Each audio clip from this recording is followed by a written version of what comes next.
Hello every one. ഇന്ന് brilliant ടീമുള്ളത് നമ്മുടെ Kerala CBSE rank holder, അതായത് കേരളത്തിലെ തന്നെ CBSEയിലെ 500-ൽ 499 മാർക്ക് വാങ്ങിച്ചിട്ടുള്ള ഒരു കുട്ടിയുടെ വീട്ടിലാണ്. സോ നമുക്ക് ആ ഒരു കുട്ടിയെ പറ്റിയിട്ടും ഡീറ്റെയിൽ ആയിട്ട് എങ്ങനെ ഈ ഒരു മാർക്ക് സ്കോർ ചെയ്തു എന്നുള്ള കാര്യങ്ങളെല്ലാം നമുക്ക് ചോദിച്ച് മനസ്സിലാക്കാം. സോ നമ്മുടെ ആ ഒരു ഡ്രീം സ്കോർ, അതായത് 499, 500-ൽ വെറും ഒരു മാർക്ക് മാത്രം നഷ്ടപ്പെട്ടിട്ടുള്ളൂ. ആ ഒരു സ്റ്റുഡന്റിനെ നമുക്ക് പരിചയപ്പെടാം. So Gayathri, so first of all congratulations Gayathri, കാരണം ഡ്രീം സ്കോർ അല്ലേ? അതെ. സോ നമുക്ക് ചോദിക്കാം, എന്തായിരുന്നു, എങ്ങനെയായിരുന്നു, എവിടെയായിരുന്നു പഠനം എന്നുള്ളത് ജസ്റ്റ് ഒന്ന് ഗായത്രിയെ പറ്റിയിട്ടൊന്ന് സെൽഫായിട്ടൊന്ന് ഇൻട്രൊഡ്യൂസ് ചെയ്തേ. അച്ഛൻ എഞ്ചിനീയറാണ്, ബാംഗ്ലൂരാണ്. എങ്ങനെയായിരുന്നു, അതായത് നമ്മൾ ഈ പറയുന്ന 499 ഇത്രയും ടോപ്പ് സ്കോർ അറ്റൈൻ ചെയ്യുമെന്ന് വിചാരിച്ചിരുന്നു? വിചാരിച്ചിരുന്നില്ല സത്യത്തിൽ. ഫുൾ A1 എന്നൊരു പ്രതീക്ഷയിലാണ് പോയി എഴുതിയത്. 499 പ്രതീക്ഷിച്ചില്ല. ഓക്കെ, അപ്പോൾ എല്ലാവർക്കും ഇൻട്രസ്റ്റിംഗ് ആയിട്ടുള്ളൊരു ക്വസ്റ്റ്യൻ ആയിരിക്കും. 500-ൽ 499 മാർക്ക് കിട്ടി. ആ ഒരു മാർക്ക് ഞാനും ചോദിക്കുന്നത്, ആ ഒരു മാർക്ക് എവിടെ പോയി? സോഷ്യലിന് പോയി. അതായത് നമ്മളുടെ സയൻസ് സ്ട്രീം, മാത്സ് എല്ലാത്തിലും ഫുൾ മാർക്ക് കിട്ടി, സോഷ്യലിലാണോ ആ ഒരു മാർക്ക് പോയത്? ഓക്കെ, അപ്പോൾ സോഷ്യലിന് പോയി. ഓക്കെ, നമുക്കത് ലീവ് ചെയ്യാം. ബാക്കി സയൻസ് സ്ട്രീമിലെല്ലാം ഫുൾ മാർക്ക് എക്സ്പെക്ട് ചെയ്തോ, അതോ ജസ്റ്റ് ഒരു A1 എന്നാണോ പ്രതീക്ഷിച്ചിരുന്നത്?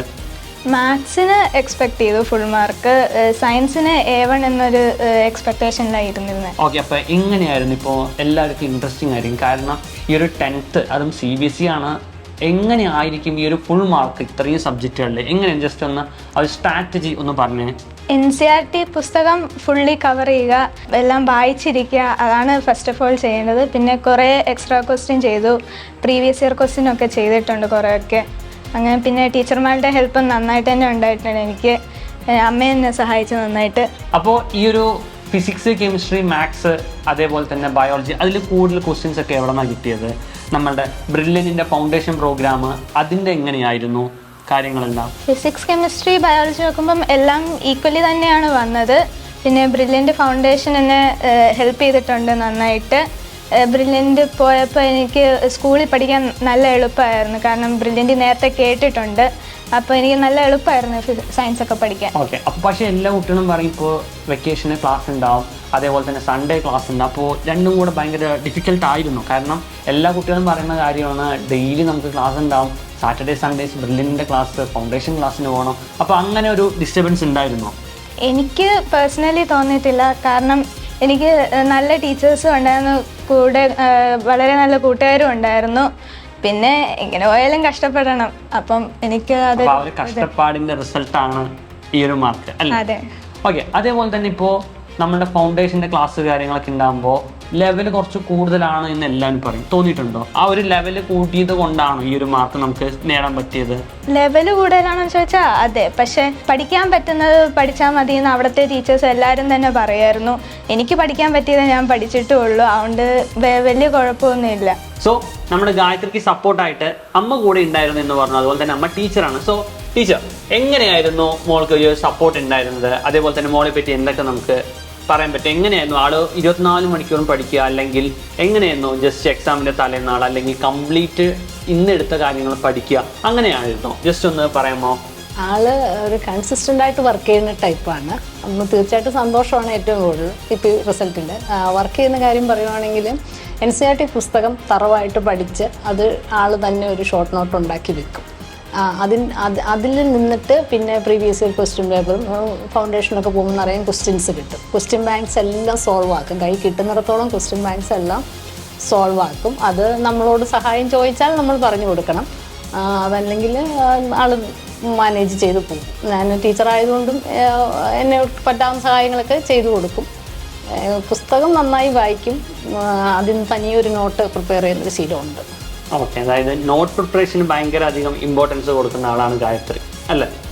അതേപോലെ തന്നെ എങ്ങനെയാണ് അപ്പോൾ ഒരു ഡൗട്ട് വന്നു, അപ്പോൾ എന്ത് ചെയ്യും? ആ ഒരു ഡൗട്ട് കുറച്ചുകൂട്ടി പിന്നെ നമുക്ക് അടുത്ത പോർഷൻ നോക്കാം എന്ന് പറഞ്ഞാൽ പെൻഡിങ് വെക്കുമോ, അതോ ഡൗട്ട് എല്ലാം ക്ലാരിഫൈ ചെയ്തിട്ട്? അത് ആ സ്പോട്ടിൽ തന്നെ അത് ഏത് റിസോഴ്സ് ആണെങ്കിലും സെർച്ച് ചെയ്ത് ആദ്യം എന്നോട് ചോദിക്കും. ചിലപ്പോൾ നമുക്ക് വായിച്ച് പറഞ്ഞു കൊടുക്കാവുന്നതാണ്, നമ്മൾ പറഞ്ഞു കൊടുക്കും. ഇല്ലെങ്കിൽ അത് അപ്പോഴേ, അല്ലെങ്കിൽ ഇവളുടെ കയ്യിലുള്ള ബുക്ക് ഒന്നുകൊണ്ട് റെഫർ ചെയ്യോ, എന്തെങ്കിലുമൊക്കെ ബുക്കുകൾ ഏത് വിധത്തിലാണെങ്കിലും അത് അപ്പം തന്നെ അത് ക്ലിയർ ചെയ്യണം ആൾക്ക്, എങ്കിലേ അടുത്ത സ്റ്റെപ്പിലോട്ടാൾ മൂവ് ചെയ്യൂ. സോ മാഡത്തിന് എങ്ങനെയുണ്ടായിരുന്നു ബ്രില്യൻ്റ് ആയിട്ടുള്ള ഒരു എക്സ്പീരിയൻസ്? ഈ ഒരു ജേർണിയിൽ എങ്ങനെയായിരുന്നു ബ്രില്യൻ്റ് സഹായിച്ചിരുന്നത്? ഫൗണ്ടേഷൻ വന്നപ്പം തൊട്ട് ഗായത്രിക്ക് ബ്രില്യൻ്റ് പോയിരുന്നു ഭയങ്കര സന്തോഷമാണ്. സൺഡേ കട്ട് ചെയ്യാതിരിക്കാൻ മാക്സിമം നോക്കും. അതായത് ഞാൻ വേറൊരു പോയിന്റ് കേട്ടിരുന്നു, ഗായത്രിക്ക് സ്കൂളിൽ അറ്റൻഡൻസ് കുറവും ബ്രില്യൻ്റിൽ ഫുൾ അറ്റൻഡൻസ് ആണെന്ന്. ആണോ? അങ്ങനെയുണ്ട്. ബ്രില്യൻ്റിലെ ക്ലാസ് കട്ടാക്കില്ല. സൺഡേ എക്സാം നിർബന്ധമായിട്ടും എഴുതും. ഓഫ്ലൈനിൽ തന്നെയാണ് ക്ലാസ് പോയിക്കൊണ്ടിരുന്നത്. അവിടെ വന്ന് എഴുതും. അതുപോലെ അവിടുത്തെ ടീച്ചേഴ്സ് മെൻറ്റേഴ്സ് ഓരോ ഇയറിലെയും 10ൽ അർജുൻ സാറ്, അതിന് മുമ്പിലത്തെ ഇയറിലേക്ക് ആണെങ്കിൽ ആ ടീച്ചേഴ്സ് പറയണതൊക്കെ അവരോട് എപ്പോഴും കോണ്ടാക്റ്റും ഉണ്ട്. അവർ വിളിക്കുകയും ചെയ്യും. വലിയ സന്തോഷമാണ് അവർ വിളിച്ചാലും.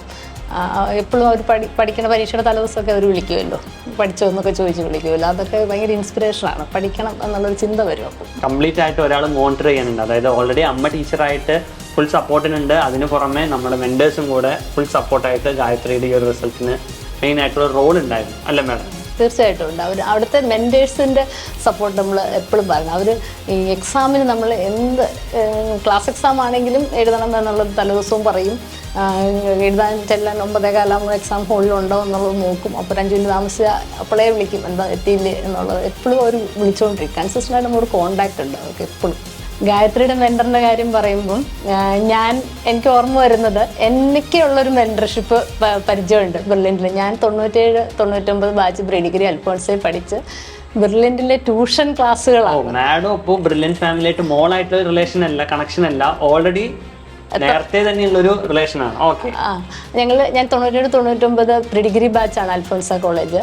അന്ന് ബ്രില്യൻ്റിലെ ട്യൂഷൻ ക്ലാസ്സുകൾ, ഇപ്പോൾ ഇരിക്കുന്ന ഡയറക്ടേഴ്സ് എല്ലാവരും ഞങ്ങളുടെ അധ്യാപകരാണ്. അന്ന് അവരോരോരുത്തരും ഞങ്ങളുടെ മെൻറ്റേഴ്സുമാണ്. ഞാൻ എൻട്രൻസ് കോച്ചിങ് പോകുമ്പോൾ സ്റ്റീഫൻ സാറാണ് എൻ്റെ ക്ലാസ് ടീച്ചർ. എൻട്രൻസ് കോച്ചിങ് നമ്മുടെ ഡയറക്ടർ സ്റ്റീഫൻ സാർ ആയിരുന്നു അന്ന് ഉണ്ടായിരുന്നൊരു ക്ലാസ് ടീച്ചർ. അന്ന് ഇപ്പോൾ ഈ മെൻറ്റേഴ്സ് ചെയ്യണ പോലെ തന്നെ എക്സാം തീരുമ്പോൾ മാർക്ക് കുറഞ്ഞോ എന്താ ക്വസ്റ്റ്യനും എല്ലാം ആൻസറും എല്ലാം അപ്പം തന്നെ നമ്മൾ പഠിക്കണുണ്ടോ എല്ലാം ഓരോ ഞായറാഴ്ച ക്ലാസ് പരീക്ഷ നടക്കുമ്പോൾ അവരവിടെ ഉണ്ടാകും. ഓക്കെ. അപ്പോൾ ഈ ഒരു 41 വർഷമായിട്ട് അവർ ഈ ഒരു മെത്തേഡ് തന്നെ ഫോളോ ചെയ്തു വരുന്നുണ്ട്. ഓരോ കുട്ടിയെയും അത്രയും മനസ്സിൽ ഉള്ളിലായിട്ട് സ്നേഹിക്കും അവർ. ഏതെങ്കിലും സെർട്ടൺ പ്രോഗ്രാംസ് സ്പെസിഫൈ ചെയ്ത് വെച്ചിട്ടുണ്ട്? എന്താണ് അടുത്ത ഫ്യൂച്ചർ പ്ലാൻസ്? ഇപ്പം എനിക്ക് എൻജിനീയറിങ്ങിന് പോകണം എന്നാണ് ആഗ്രഹം. അപ്പോൾ ഇപ്പം PCMC എടുത്ത് ക്ലാസ്സുകൾ തുടങ്ങാൻ വേണ്ടി കാത്തിരിക്കുകയാണ്. ഇപ്പോൾ ബ്രില്യൻറ്റിൻ്റെ ഇൻ്റഗ്രേറ്റഡ് ബാച്ചിൽ ചേർന്നിട്ടുണ്ട്. നല്ല മാർക്കോടുകൂടി സ്കോളർഷിപ്പോടുകൂടി ചേർന്നിട്ടുണ്ട്. അപ്പം എനിക്ക് എൻ്റെ ആഗ്രഹം എന്ന് പറയുന്നത് ഫസ്റ്റ് ട്രൈ തന്നെ JEE മെയിൻസും JEE അഡ്വാൻസും ക്രാക്ക് ചെയ്ത് IIT-കളിൽ കയറുക എന്നുള്ളതാണ്. ഓക്കെ. അപ്പോൾ ഏതെങ്കിലും സ്പെസിഫിക് ആയിട്ട് നമുക്കൊരു ക്യാമ്പസ് ഉണ്ട്, നമ്മളൊരു ഡ്രീം ക്യാമ്പസ് എന്ന് പറഞ്ഞാൽ ഏതാണ്? എവിടെ കയറണം എന്നാണ് ആഗ്രഹം? ഏത് കോഴ്സ് എടുത്ത് എവിടെ കയറണം? എൻ്റെ ഡ്രീം ക്യാമ്പസ് IIT മദ്രാസ് ആണ്. കോഴ്സ് എന്ന് ചോദിച്ചാൽ കമ്പ്യൂട്ടർ സയൻസ്. IIT മദ്രാസിൽ കമ്പ്യൂട്ടർ സയൻസിന് കയറുക എന്നുള്ള ഒരു ആഗ്രഹമാണ് ഇപ്പം. അപ്പോൾ ഓൾറെഡി എല്ലാം പ്രീ പ്ലാൻ ചെയ്ത് എല്ലാം സെറ്റ് ചെയ്ത് വെച്ചിരിക്കുകയാണ് അല്ലേ? ഓക്കെ. അപ്പോൾ anyway all the very best from the team brilliant. Thank you. So ഈ പറയുന്ന 499 ഇങ്ങനെ ഒരു സ്കോർ ചെയ്യാൻ വേണ്ടിയിട്ട് ഒരുപാട് കുട്ടികൾ ആഗ്രഹിച്ചിരിക്കുന്നുണ്ടാവും. സോ ആ കുട്ടികളോടൊക്കെ പറയാനുള്ള ഒരു കാര്യം എന്താ, അല്ലെങ്കിൽ ഒരു സജഷൻ എന്തായിരിക്കും? പാട് എന്ന് ഞാൻ പറയത്തില്ല. ആഗ്രഹിച്ചൊഴിച്ചാൽ ആർക്കും കിട്ടാവുന്നതേ ഉള്ളൂ.